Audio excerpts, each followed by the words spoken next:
ഈ കേരളത്തിൽ ആരാണോ ഭരണം പിടിക്കുക അവർക്കനുകൂലമായിട്ടായിരിക്കും എപ്പോഴും തലസ്ഥാന ജില്ല നിൽക്കുക. അത് ഇപ്പോഴും 2016-ലും അത് ഏത് സമയത്തും അത്തരത്തിലായിരിക്കും. കേരളത്തിൽ 140 നിയമസഭാ മണ്ഡലങ്ങൾ ഉള്ളതിൽ 14 തിരുവനന്തപുരം ജില്ലയിലാണ്. എപ്പോഴും ഭരണം പിടിക്കുന്നവരോടൊപ്പം ആയിരിക്കും തിരുവനന്തപുരവും കൊല്ലം ജില്ലകളും. ഇത് രണ്ടും ശരിയാണ്. തിരുവനന്തപുരവും കൊല്ലവും LDFന് അനുകൂലമായിട്ടാണ് ഇപ്പോൾ നിൽക്കുന്നത്. പക്ഷേ ഈ സാഹചര്യം 2026-ൽ മാറിമറിയും എന്നാണ് രാഷ്ട്രീയ നിരീക്ഷകർ കണക്ക് കൂട്ടുന്നത്. പ്രത്യേകിച്ച് നിലമ്പൂരിലെ ഫലം വന്നതിന് ശേഷം കേരളത്തിൽ അതിശക്തമായ ഭരണവിരുദ്ധ വികാരം നിൽക്കുന്നുണ്ട് എന്ന് ബോധ്യമാകുന്നു. അതിനോടൊപ്പം തന്നെ BJP അതിശക്തമായിട്ടുള്ള ഒരു മുന്നേറ്റം കുറിക്കുകയും ചെയ്യുന്നുണ്ട്. അപ്പോൾ അതിശക്തമായ ത്രികോണ മത്സരത്തിലേക്കാണ് കാര്യങ്ങൾ നീങ്ങുന്നത്. ഇവിടെ ഇപ്പോൾ തിരുവനന്തപുരം ജില്ലയിൽ 14 നിയമസഭാ മണ്ഡലങ്ങൾ ഉള്ളതിൽ 13 LDFും ഒരിടത്താണ് UDFും നിൽക്കുന്നത്. ശക്തമായ ത്രികോണ മത്സരം നടക്കുന്ന ജില്ല കൂടിയാണെന്ന് ഓർക്കണം. അപ്പോൾ ഇവിടെ പ്രധാനമായിട്ടും 5 ഇടങ്ങളിൽ പോലും BJP ഒന്നാമത് നിൽക്കുകയാണ്. ഇക്കഴിഞ്ഞ ലോക്സഭാ തെരഞ്ഞെടുപ്പിലെ കണക്കനുസരിച്ച് 5 മണ്ഡലങ്ങളിൽ ജയിക്കാനായിട്ടുള്ള സാധ്യത പോലും BJP കാണുന്നുണ്ട്. കോൺഗ്രസും അതുപോലെ തന്നെ ഒരു 5-6 മണ്ഡലങ്ങളിൽ ജയിക്കാനായിട്ടുള്ള സാധ്യതയാണ് കാണുന്നത്.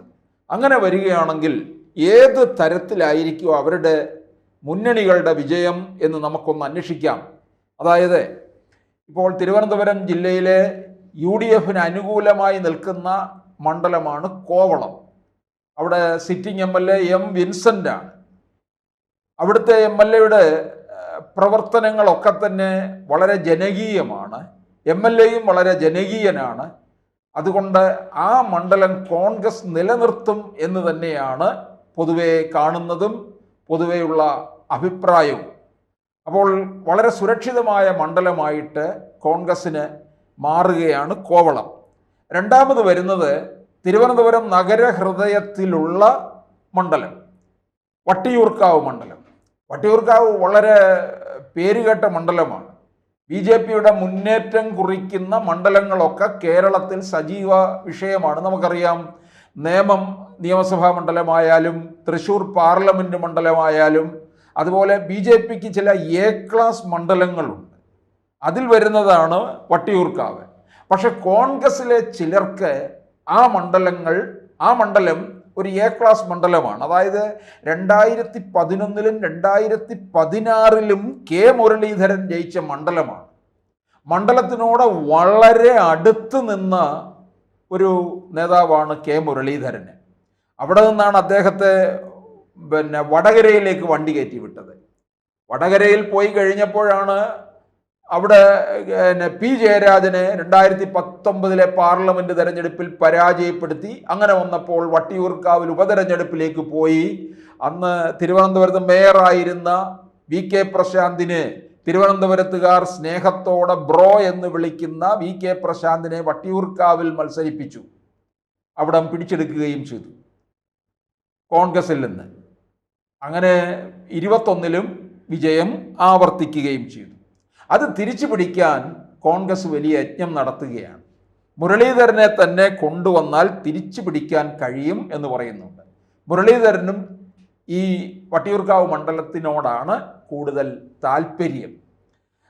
അതുപോലെ തന്നെ ആ മണ്ഡലത്തിന് വേണ്ടി പിടിക്കും എന്ന് ഉറപ്പ് നിൽക്കുന്നത് BJP കൂടിയാണ്. BJPക്ക് അവിടെ മുൻതൂക്കമുണ്ട്. ഇക്കഴിഞ്ഞ പാർലമെൻറ്റ് തെരഞ്ഞെടുപ്പിൽ രാജീവ് ചന്ദ്രശേഖർക്ക് വലിയ മുന്നേറ്റമാണ് ഉള്ളത്. അവിടെ വട്ടിയൂർക്കാവ് മണ്ഡലത്തിൽ പൊതുവെ ഈ നായന്മാർ കൂടുതലുള്ള ഒരു മണ്ഡലമാണ്. നായർ വോട്ട് നിർണായകവുമാണ്. അവിടെ ചിലപ്പോൾ ചലച്ചിത്ര നടനും BJP നേതാവുമായ കൃഷ്ണകുമാറിനെ സ്ഥാനാർത്ഥിയാക്കാനുള്ള നീക്കവുമുണ്ട്. കൃഷ്ണകുമാറിൻ്റെ പേര് തിരുവനന്തപുരം സെൻട്രലിലും പറയുന്നുണ്ട്. 2021-ൽ തിരുവനന്തപുരം സെൻട്രലിൽ ആന്റണി രാജുവിനും ശിവകുമാറിനെതിരെയുമാണ് കൃഷ്ണകുമാർ മത്സരിച്ചത്. അപ്പോൾ ബി ജെ പിയും നോട്ടമിട്ടിരിക്കുന്ന മണ്ഡലമായതുകൊണ്ട് ശക്തമായ ത്രികോണ മത്സരം തന്നെയായിരിക്കും. അതിനു മുൻപൊക്കെ തന്നെ പലപ്പോഴും TN സീമ 3-ാം സ്ഥാനത്ത് പോയിട്ടുള്ള മണ്ഡലമാണ് ഈ വട്ടിയൂർക്കാവ്. അപ്പോൾ വട്ടിയൂർക്കാവിലും കോൺഗ്രസ് പ്രതീക്ഷ വെച്ച് പുലർത്തുന്നു. അതിനോടൊപ്പം 3ാമത് വരുന്ന മണ്ഡലമാണ് തിരുവനന്തപുരം സെൻട്രൽ മണ്ഡലം. അതായത് തിരുവനന്തപുരം, പഴയ തിരുവനന്തപുരം ഈസ്റ്റ്, പണ്ട് ഈസ്റ്റ് നോർത്ത് ഇങ്ങനെയായിരുന്നു.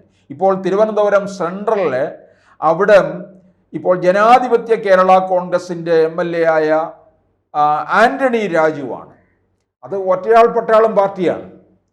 അടുത്ത തെരഞ്ഞെടുപ്പിൽ അത് ജനാധിപത്യ കേരള കോൺഗ്രസിനൊന്നും കൊടുക്കത്തില്ല. ആ സീറ്റ് CPM അങ്ങ് എടുക്കും. 2.5 വർഷം ആന്റണി രാജു മന്ത്രിയൊക്കെയായി. ആ സീറ്റ് എടുത്തുകൊണ്ട് ആന്റണി രാജു ആ മണ്ഡലത്തിന് വലിയ നേട്ടമൊന്നും ഉണ്ടാക്കിയില്ല എന്ന് പരക്കെ ആക്ഷേപമുണ്ട്. ലത്തീൻ സഭയുടെ ഒന്നും പിന്തുണ ഇനി അദ്ദേഹത്തിന് കിട്ടാൻ പോകുന്നില്ല. അപ്പോൾ അവിടെ തിരുവനന്തപുരം സെൻട്രലിലെ മുമ്പ് കോൺഗ്രസിൽ നിന്ന് ശിവകുമാറാണ് മത്സരിച്ചത്. ശിവകുമാറിനെ നേരെ അരുവിക്കരയിലേക്ക് കൊണ്ടുപോകാനുള്ള നീക്കമാണ്. അരുവിക്കരയിലെ ശബരിനാഥ് ആയിരുന്നു അവിടെ കോൺഗ്രസ് സ്ഥാനാർത്ഥി. 2021 സ്റ്റീഫനോട് പരാജയപ്പെട്ടു. കാരണം ശബരിനാഥിൻ്റെ പ്രവർത്തനങ്ങളിൽ അവിടെ തൃപ്തരല്ല ജനങ്ങൾ. അതുകൊണ്ട് തന്നെയാണ് തോൽവി ഏറ്റുവാങ്ങേണ്ടി വന്നത്. ഉപതെരഞ്ഞെടുപ്പിലൂടെയാണല്ലോ ശബരിനാഥ് ജയിച്ചു വരുന്നത് തന്നെ. അപ്പോൾ അങ്ങനെ തിരുവനന്തപുരം സെൻട്രലില് മറ്റൊരു കാര്യം കൂടിയുണ്ട്. സെൻട്രലില് UDF ഘടകകക്ഷിയായ CMBയുടെ CP ജോൺ മത്സരിക്കാനുള്ള സാധ്യതയുണ്ട്. CMB അത് വളരെ ശക്തമായി ആവശ്യപ്പെട്ടുകൊണ്ടിരിക്കുകയാണ്. CMB പ്രവർത്തനം വരെ തുടങ്ങിയെന്നാണ് അറിയാൻ കഴിഞ്ഞിട്ടുള്ളത്. ആ സാഹചര്യത്തിൽ സെൻട്രൽ മണ്ഡലം ഒരുപക്ഷെ ഒരു തർക്ക വിഷയമായി മാറാനുള്ള സാധ്യതയും ഉണ്ട്. അതുകൊണ്ട് ഈ ശബരിനാഥിനെ ഇങ്ങോട്ടേക്ക് എന്തായാലും കൊണ്ടുവരും എന്ന് പറയുന്നുണ്ട്. അല്ലെങ്കിൽ ശബരിനാഥിന് മറ്റേതെങ്കിലും മണ്ഡലത്തിലേക്ക് കൊടുക്കേണ്ടി വരും ഇവിടെ CMB മുറുകെ പിടിച്ചു കഴിഞ്ഞാൽ. അപ്പോൾ തിരുവനന്തപുരം സെൻട്രലിലെ ഒരു പ്രതീക്ഷയാണ് ഈ ശിവകുമാറിന് അരുവിക്കരയിലേക്ക് കൊണ്ടുപോകാനുള്ള നീക്കവും ഉണ്ട്. അത് എത്ര വിജയിക്കും എന്നുള്ളത് കണ്ടറിയേണ്ടിയിരിക്കുന്നു. പക്ഷേ കോൺഗ്രസ് അരുവിക്കര മണ്ഡലത്തിൽ കൂടുതൽ നോട്ടമിട്ടിരിക്കുകയാണ്. 4ാമത് വരുന്നത് അഞ്ചാമത് വരുന്നത് വർക്കല മണ്ഡലമാണ്. വർക്കലയും UDFന് അനുകൂലമായ ഒരു സാഹചര്യമുണ്ടെന്ന് അവർ കണക്ക് കൂട്ടുന്നു. പ്രത്യേകിച്ച് മുസ്ലിം വിഭാഗത്തിൻ്റെ വോട്ടും ഒക്കെയുള്ള സ്ഥിതിക്ക് ഈ മണ്ഡലങ്ങൾ നേടിയെടുക്കാമെന്നാണ്. അപ്പോൾ ഈ 5 മണ്ഡലങ്ങൾ 14 മണ്ഡലമുള്ളതിൽ 5 മണ്ഡലങ്ങൾ ഉറപ്പായി UDF നേടിയെടുക്കുമെന്നുള്ള വിശ്വാസത്തിലാണ്. കോവളം, വട്ടിയൂർക്കാവ്, തിരുവനന്തപുരം സെൻട്രൽ, അരുവിക്കര, വർക്കല എന്നീ മണ്ഡലങ്ങൾ. ഇനി ബാക്കി ചില മണ്ഡലങ്ങളിലേക്ക് പോയി കഴിഞ്ഞാൽ നിയമം നമുക്കറിയാം. അവിടെ CPM ആണ് അത് തിരിച്ചു പിടിക്കും എന്നുള്ള ഒരു വാശിയിൽ തന്നെ BJP പ്രവർത്തനം നടത്തുകയാണ്. അത് 2021 പൂട്ടിച്ച മണ്ഡലമാണ് BJPയുടെ കൈകളിൽ നിന്ന്. അപ്പോൾ അവിടെ രാജീവ് ചന്ദ്രശേഖർ മത്സരിക്കും എന്നാണ് അറിയുന്നത്. കാരണം രാജീവ് ചന്ദ്രശേഖർ ഇക്കഴിഞ്ഞ ലോക്സഭാ തെരഞ്ഞെടുപ്പിൽ മികച്ച പ്രകടനം കാഴ്ചവെച്ചിട്ടുള്ള ഇടമാണ്. അവിടെ ആ മണ്ഡലം തിരിച്ചു പിടിക്കുക എന്നുള്ളത് പാർട്ടിയുടെ അഭിമാന പ്രശ്നം തന്നെയാണ്. പിന്നെ അതുപോലെ തന്നെ കഴക്കൂട്ടത്ത് ശോഭാ സുരേന്ദ്രൻ 2ാം സ്ഥാനത്ത് വന്ന മണ്ഡലമാണ് 2021. കടകംപള്ളി സുരേന്ദ്രൻ CPMൽ നിന്ന് ഇനി മത്സരിക്കാനുള്ള സാധ്യത കുറവാണ്. അതുപോലെ തന്നെ കാട്ടാക്കട മണ്ഡലം തലസ്ഥാന ജില്ലയിൽ വരുന്ന ഒരു മലയോര പ്രദേശമാണ്. അവിടെ ആറ്റിങ്ങൽ പാർലമെന്റ് മണ്ഡലത്തിൽ വരുന്ന നിയമസഭാ മണ്ഡലമാണ്. PK കൃഷ്ണദാസ് അവിടെ 1ാം സ്ഥാനത്ത് എത്തിയത് മണ്ഡലം കൂടിയാണ്. അതുകൊണ്ട് BJPക്ക് ഏറെ വിജയപ്രതീക്ഷയുള്ള മണ്ഡലമാണ്. അപ്പോൾ UDF 5 ഇടങ്ങളിലും അതുപോലെ തന്നെ BJP 4 അല്ലെങ്കിൽ 5 ഇടങ്ങളിൽ ജയിക്കും എന്നുള്ള കണക്കുകൂട്ടലിലുമാണ്. അങ്ങനെ വരുമ്പോൾ ഒരു 1-2 സീറ്റുകളിൽ മാത്രമായിട്ട് LDFന് ഒതുങ്ങേണ്ടി വരും.